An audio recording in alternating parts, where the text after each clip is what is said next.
반갑습니다. 이번 시간에는 실제로 우리가 교실에서 다뤄보려고 했던 등가속도 운동 그래프와 관련된 예제 문제들을 몇 가지 한번 살펴보고, 이 다음 시간에는 두 개의 물체가 함께 움직이는 상황에서 어떻게 뉴턴 제2법칙을 적용해야 될지를 수능 특강에 나와 있는 여러 가지 문제들을 통해서 한번 확인해보는 시간을 가지도록 하겠습니다. 자, 그럼 먼저 기본 예제 두 가지를 한번 살펴보도록 하죠. 물리 문제에 접근할 때 가장 중요한 점은 문제에 나와 있는 정보들을 얼마나 정확하게 인지하느냐입니다. 같이 한번 읽어보도록 합시다. 처음에 정지해 있던 초기속력 V0가 0이라는 뜻이겠죠. 그리고 이 사람의 가속도는 2m/s 제곱이고요. 부호는 플러스라는 거. 그리고 10초간 직선 경로로 움직였는데 이 사람이 움직인 방향은 동쪽이라는 겁니다. 여기에서 우리가 알 수 있는 건 처음에 정지해 있던 사람이 이 가속도로 움직였는데 동쪽으로 움직였다라는 말은 동쪽이 플러스라는 의미가 되겠죠. 이때 이 사람의 이동 거리를 한번 구해보도록 합시다. 가장 먼저 해야 될 일은 이 상황이 머릿속에 그려지느냐 하는 겁니다. 처음에 정지했던 이 친구가 시간이 지나면 지날수록 점점 빨라지는 운동을 합니다. 오른쪽으로 이렇게 움직여 가는 거죠. 이때 이 친구의 VT 그래프를 한번 그려보도록 합시다. 초기 속도가 0이기 때문에 원점에서 시작하고요. 일정한 가속도이기 때문에 일정한 기울기를 가지며 직선이 이렇게 그어지게 될 겁니다. 10초가 지났을 때 1초당 2m/s씩 빨라지기 때문에 10초가 지난다면 속도는 20m/s가 되겠군요. 이때 이 직선의 기울기를 구해본다면 10분의 20, 2m/s 제곱, 즉 가속도가 나온다는 걸 확인할 수도 있겠군요. 그럼 이제 이 사람의 이동 거리는 이 아래의 면적을 구해주시면 됩니다. 우리가 면적은 변위라고 배웠지만 이 물체가 운동 방향을 바꾸지 않는다면 이동 거리와 같은 크기를 가집니다. 왜냐? 한쪽 방향으로만 움직인다면 변위가 이만큼이고요.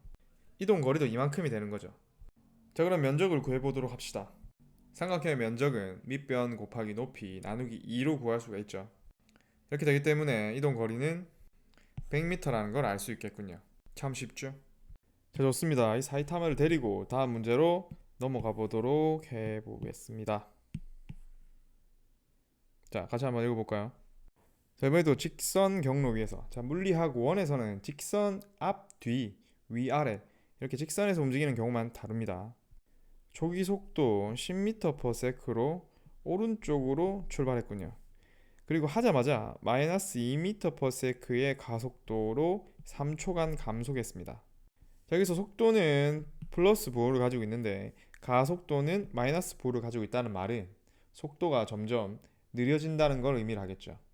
자, 이 상황을 사이타마로 한번 표현해 봅시다. 출발하자마자 느려지는 겁니다.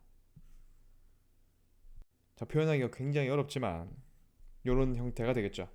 자, 그러면 이 경우에도 속도 시간 그래프를 한번 그려보도록 하겠습니다. 가로축과 세로축을 이렇게 표현해 주고요. 이번엔 t가 0일 때 물체의 속도가 10m/s이기 때문에 여기에서 시작합니다. 값은 10이 될 거고요.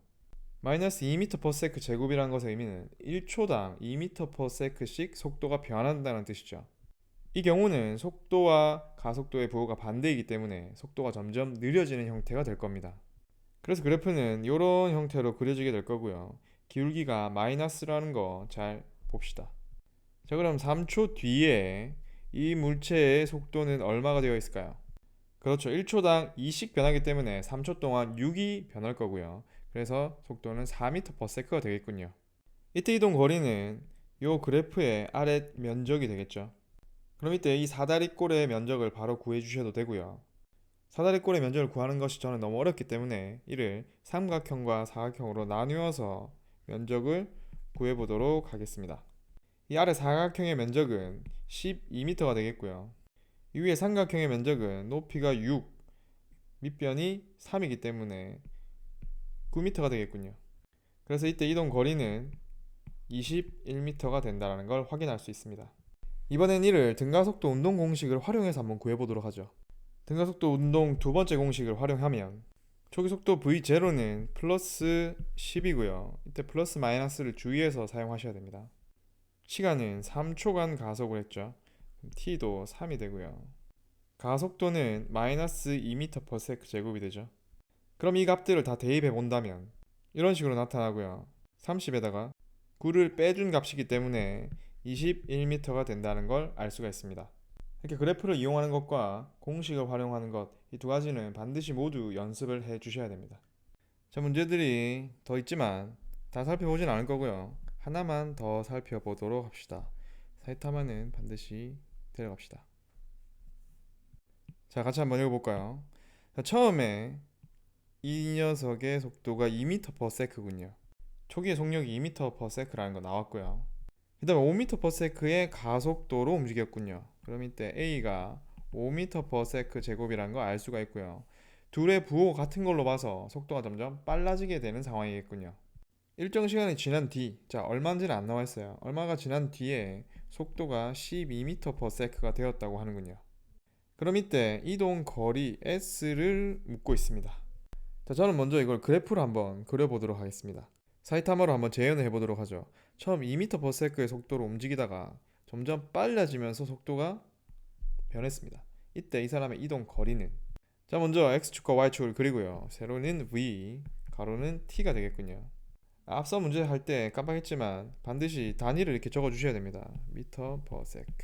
그리고 문제에 나와 있는 정보들을 표시해 주시면 됩니다. 초기에 2m/s의 속도를 가지고 있었고요. 이렇게 일정하게 빨라지는 가속도 운동을 합니다. 그리고 특정 시간이 지났을 때 이 녀석의 속도가 12가 되었군요. 이때 시간이 얼마죠? 모릅니다.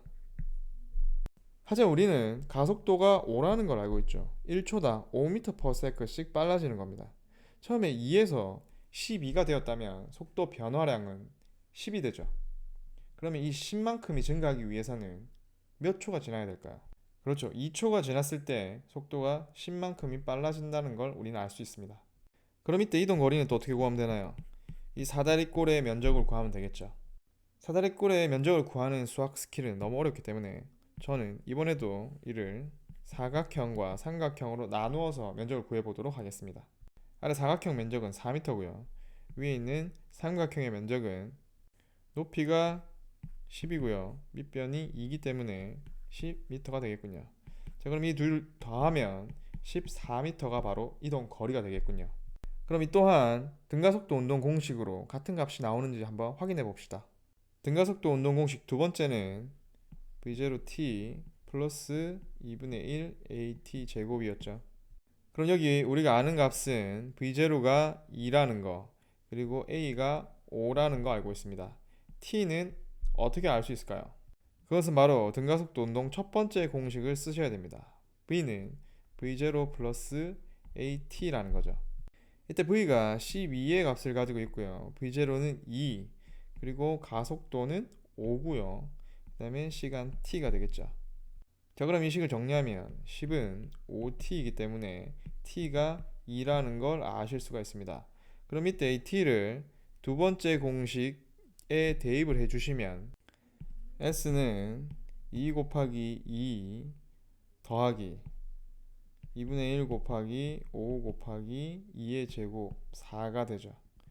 자, 그러면 4 더하기 10이기 때문에 이동 거리는 14m라는 걸 우리가 다시 확인할 수가 있겠군요. 이처럼 답에 도달하는 방법은 두 가지가 있고요. 본인이 선호하는 방법이 있을 겁니다. 저 같은 경우에는 그래프를 활용해서 하는 걸 좋아하고요. 하지만 특정 문제에서는 그래프로 했을 때 굉장히 어렵지만 공식으로 하면 간단하게 풀리는 문제들이 있기 때문에 이 두 가지 방식을 다 알아둘 필요성이 있는 겁니다. 자, 오늘은 여기까지 하고요. 나머지 문제들은 직접 여러분이 풀어보는 시간을 가져보도록 합시다. 수고했습니다.